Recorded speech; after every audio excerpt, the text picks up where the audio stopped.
Strong outing today, 6 strong, 6 scoreless, ties a career high as far as how deep you go into the game. What worked well for you tonight?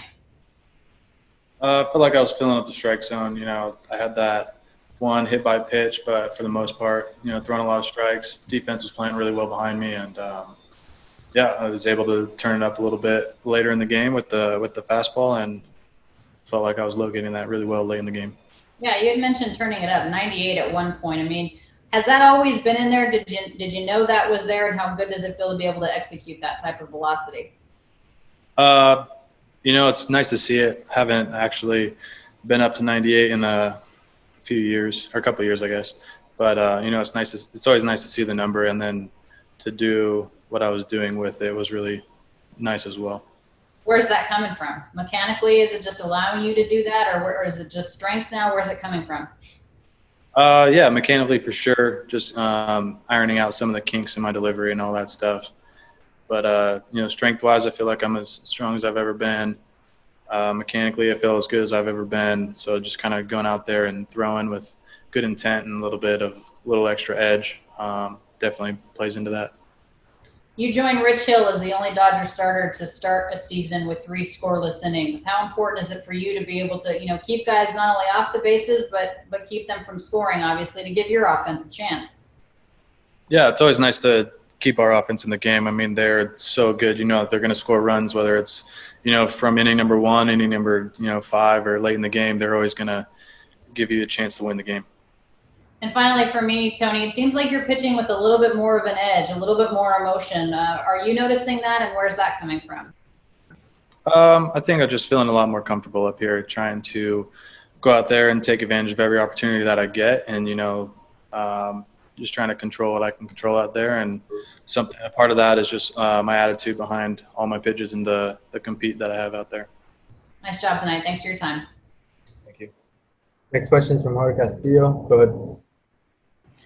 Tony, we're hearing a lot about your split change. What exactly is a split change? Like what makes it a split change rather than just a split or a change? What are the characteristics of that pitch?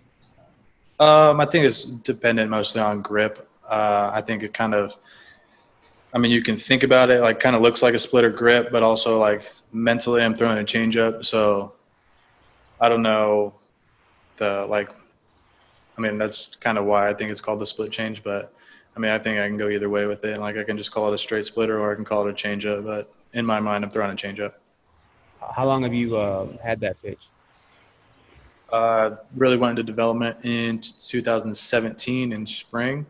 Talked to Joel Peralta a lot. Grip is very, very similar to what he used to do. And definitely have worked with him over the years to, try to hone it and, master it. Obviously I haven't mastered it yet, but we're on the right path. Thank you. Thank you. Got a question from Rowan Kavner. Go ahead, Rowan. Hey, Tony, how much do you attribute how you've performed to that pitch, compared to maybe just your overall mix or what you've done with velocity? What do you and you were really strong at the end of last year and you finished strong, but to see the step that you've taken, what do you mostly attribute this to? Getting with our pitching coaches, Pryor and McGinnis, and our strength staff of, trying to get a little bit better mobility, a little bit overall strength and all that stuff, and then hone in the delivery of, in the windup and in the stretch, and just trying to take that into the game and, have a little bit extra, compete, a little bit just into each game and into each pitch.